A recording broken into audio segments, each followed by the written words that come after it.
to move that this House has considered the impact of extended producer responsibility for packaging on glass packaging producers, and it is a great pleasure to serve under your chairship, Mr Stringer. In the UK, the glass manufacturing sector supports over 120,000 jobs, adding 2.2 billion to the economy each year. I'm immensely proud to have Beats & Clark in my constituency, which has been manufacturing glass in Rotherham for more than 270 years. It is a key local employer and the only remaining independent UK-owned glass container manufacturer. They are also the only company in the UK who still produce amber pharmaceutical glass. When you add that in the supply chain, 2,000 people are dependent on Beats & Clark for their livelihood. As we move to a fully circular economy, glass is the perfect packaging material. It's infinitely recyclable, does not lose quality over time, and does not release harmful microplastics into products, including the human body or the environment at large. It's easily and widely recyclable, with no degradation as part of the recycling process. Bottle banks were first introduced in the UK in the 1970s, and glass that was collected then is most likely still in circulation today. Glass manufacturing is energy intensive, but with electric and hybrid furnaces a readily available technology, there is no reason why glass cannot be net zero product in the not too distant future, especially with the government support in terms of infrastructure and electricity costs, as per the Climate Change Committee's recommendations. Yet, because of the government's dogged decision to press ahead with extended producer responsibility initiated by the previous administration, we instead face the decimation of our domestic glass industry. Job losses and the closure of sites are literally just around the corner. This is not the industry overreacting. British Glass have already received warnings from more than one beer and cider manufacturer that there is no future for glass in this country due to the EPR policy. EPR follows hot on the heels of a challenging few years for UK glass manufacturing. The energy crisis, increased costs, and a reduction in trade tariffs from 6% to 0% since leaving the EU have made much cheaper imported glass so much more attractive. I will, of course. Thank you for giving way. Holden's Bottle Company, my constituency, has written to me on the concerns of EPR, making the company simply uncompetitive. Does my right honourable friend agree that EPR fees, if they were calculated on volume, not on weight, that this would incentivise using more sustainable material like glass over plastic? I 100% support her in this. It's crazy that we're not doing it on volume, because of course glass is heavier, and what's happening is we're forcing people to move to lighter products, particularly plastic. Would my right honourable friend give way? I will. I thank my right honourable friend for giving way, but would she also accept that because a glass is heavier than other products, it therefore costs more to recycle, it costs more to transport, it may break during transport, and therefore it's actually not the case that it is a more sustainable product? I haven't heard that, and I haven't seen any evidence to that. I mean, all I can say is in Wales, 95% of the glass is curbside collected and recycled. So I don't actually know where those stats are coming from. And if she wants to share them, not just with me, but with the industry, of course I'd want to have a look at that. Happy to do that. Glass produced in Turkey is not currently covered by emissions trading, and therefore the CO2 emitted is not captured by matching penalties. In addition, Turkish glass manufacturers have been building factories in organised industrial zones, as a result of which government support in the form of lower water, natural gas or telecommunications costs, as well as the lower taxation scheme. These are all things Turkish glass benefit from. The lower cost base supported by the Turkish government in the form of state aid is assisting Turkey in targeting export prices at lower than UK factory costs. But it is the baseline fees set for glass under the extended producer responsibility that are set to be the hammer blow. And that hammer is being wielded by a Labour government. I find that hugely disappointing. I will, of course, give way. I want to put on record my pride in having a glassworks in Irvine in my constituency and its many workers, including Mr Thompson, who lived next door to me in Auchenharvey Place when I was growing up. The Government must consider the concerns of the sector about the EPR and look at the evidence that's been supplied, and I urge the Minister to adopt the sensible solutions my friend is suggesting today. Thank you so much. The glass sector has always supported the principle behind EPR. It lobbied on sound environmental and safety grounds against inclusion in the deposit return scheme, knowing and accepting this would mean the inclusion of all glass products in EPR. Yet the terms of EPR have seemingly been deliberately stacked against them. It's not just glass manufacturers who will be hit hard by this. Indeed, since being granted this debate, I have been literally inundated with messages from organisations worried about the impact of EPR. Give way. I will.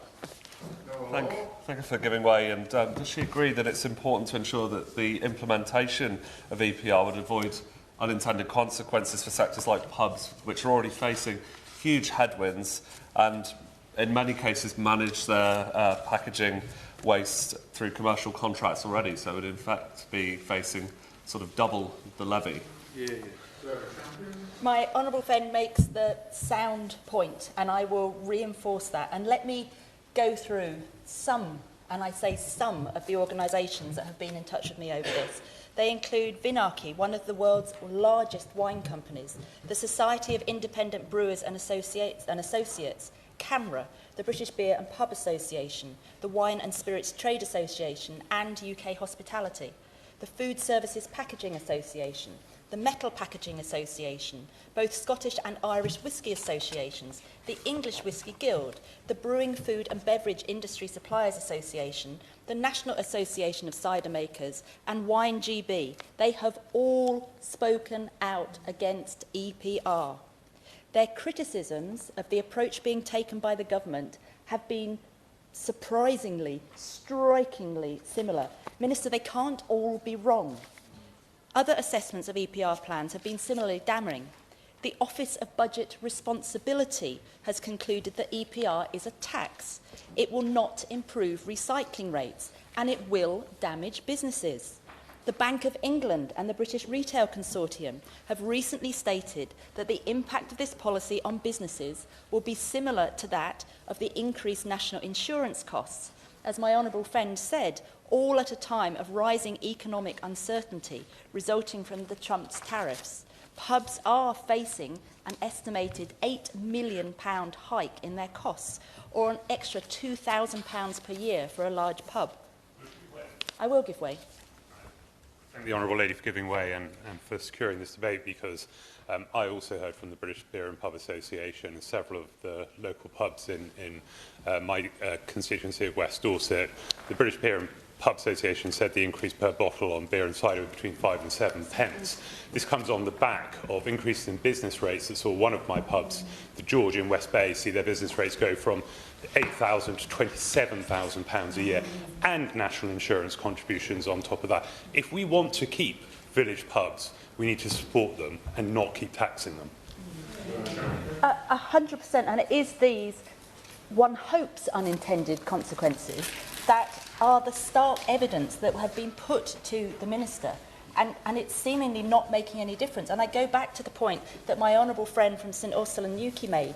EPR is intended to apply only to household waste, and as pubs and businesses already pay for their packaging waste collection via commercial contracts, it means that they're being charged double.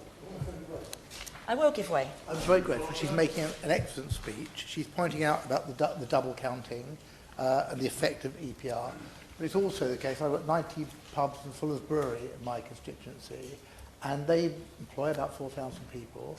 And with all the other pressures that are on pubs and the hospitality industry at the moment, this is just a bridge too far. And isn't it something that we do need to look at again, and the government does need to reconsider? I completely agree with him, and the government needs to pause, and I'll go on to make the arguments of why it needs to pause, because one of the problems, as my friend rightly identifies, is the packaging producers are unable to exclude these products from their EPR liability. There is no way out for the pubs, for the hospitality, other than to pay this. The Wine and Spirit Trade Association has said, and I quote if I may, Mr Stringer, DEFRA's new rules do not work, and the vast majority of bottles sold in hospitality will pay EPR fees completely unfairly. DEFRA are aware of their mistake, but have admitted this issue would not be prioritised. Why? For brewers, the cost of glass beer bottle packaging is estimated to be over 150 million per year. These additional costs will ultimately be passed on to the consumers. The government itself estimates that 85% of EPR costs will fall on the end user. With the public already facing stubbornly high costs of living and inflationary pressure, I cannot comprehend why DEFRA is proceeding with a policy that its own analysis suggests may not be meaningful to improve recycling rates. I urge the Minister to change course. Step away from this madness. Let us look in detail at this flawed scheme. The exact methodology for calculating EPR has still not been fully shared, even though it came into effect last month. The process to date has been far from transparent. Based on current illustrative fees, glass is liable for around 30% of EPR costs, whilst only representing around 5% of in-scope material by volume. This is because fees are calculated by weight, not by volume. Glass is a relatively heavy material, therefore suffers unfairly because of this. Yet it is volume that is the limiting factor when collecting and processing waste, not weight. British Glass has raised several areas they believe are incorrect with the methodology for calculating the base fees, but have received no certainty from DEFRA that these will be reflected in the final fees. I'm aware that other packaging trade associations have also serious concerns about the methodology used to create the base fees. The fee for glass currently stands at £240 per tonne, which equates to around 10p per glass bottle, significantly higher than under similar schemes in Europe. Germany is often cited, included by DEFRA, as a good example of a successful EPR scheme. In Germany, the fee stands at €24.28 per tonne of glass. I appreciate that collection methods are different in Europe, so the comparison is not exact, but are we seriously expected to believe it costs 10 times as much in the UK to collect and process glass than it does in Germany? The policy makes even less sense when you consider that brands and retailers don't buy packaging by weight, they buy it by unit. That is why it is essential to have an EPR fee that takes into account the unit numbers. Recyclable glass can be 20 times heavier than less recyclable packaging, resulting in vastly disproportionate EPR fees on glass. When I raised these issues previously, the Minister acknowledged that the per unit impact on glass is higher than for other materials.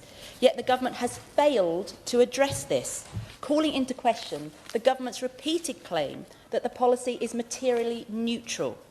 That is simply not true. Glass is being penalised.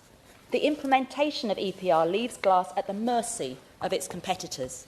Glass beverages containers have been subjected to EPR fees since the start of this April. Competing materials like aluminium and plastic will face no policy fees until the introduction of DRS in, at the earliest, October 27. In the meantime, I won't at the moment.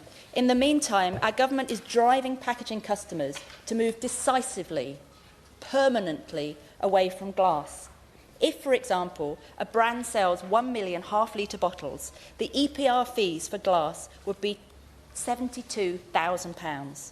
If, on the other hand, they decide to put their product into plastic or aluminium, they will pay no EPR fees whatsoever. Officials and ministers have argued that materials are part of a DRS that would be subject to set-up costs, and that it is on these grounds that they are granted exemption from EPR fees for close to 2.5 years. Yet these set-up costs are still unknown publicly and therefore cannot and have not been considered by brands and retailers when deciding on their packaging choices. The truth is that brands and retailers can avoid paying the imminent threat of additional costs from EPR by switching away from glass packaging and avoiding paying EPR fees for their beverage products.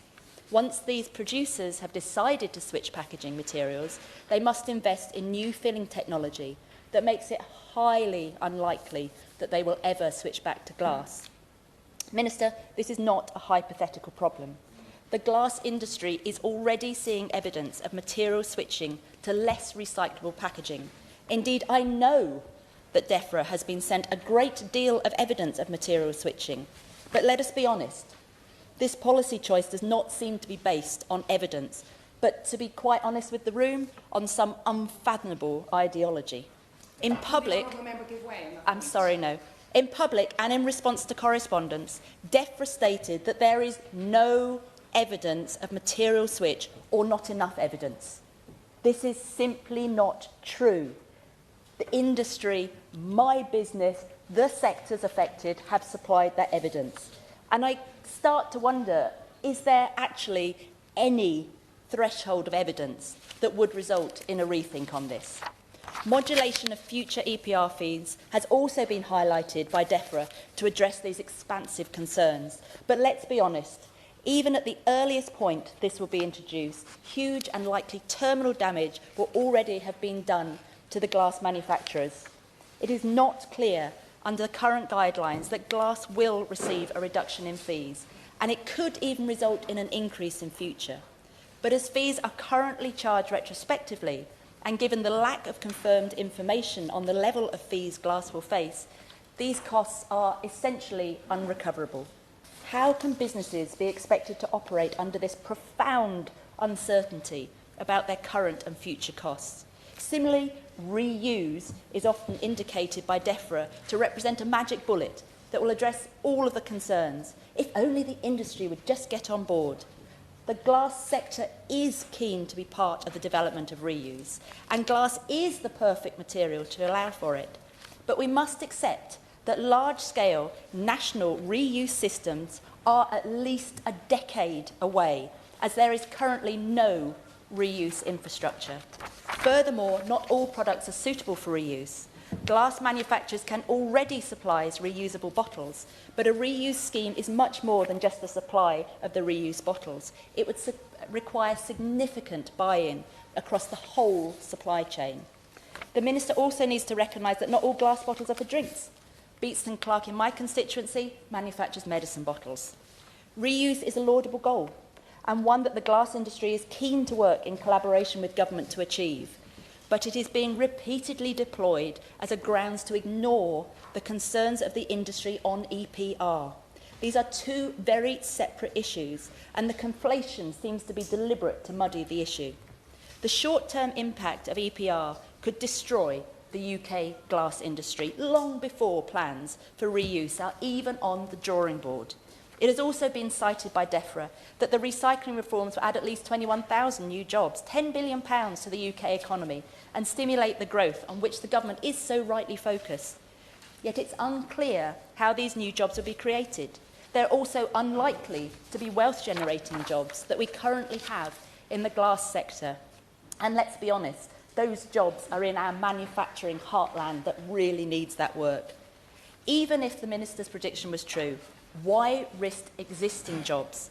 Why not take the time to get EPR right and have both? Minister, this is not scaremongering. The glass packaging industry is being driven into crisis directly because of the government's making. UK glass manufacturers are already reporting that demand is down by 20%. It's only been in place for a month, and low-cost imports have increased as they will be able to absorb the EPR costs. On paper, I get the government is ostensibly seeking to encourage recycling while recovering the cost to the public purse of its delivery. This is the right objective, but your approach will achieve the exact opposite.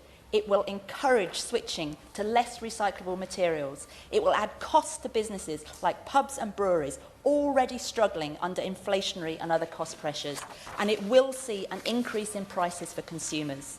If the concerns of industry are not addressed today, you also risk destroying our domestic capacity, leaving us reliant upon highly polluting foreign imports. I've raised these issues with the Minister time and time again. I know colleagues have. I know British Glass has. I know individual businesses have. I cannot therefore understand the reticence that has been shown to engage with these very real problems.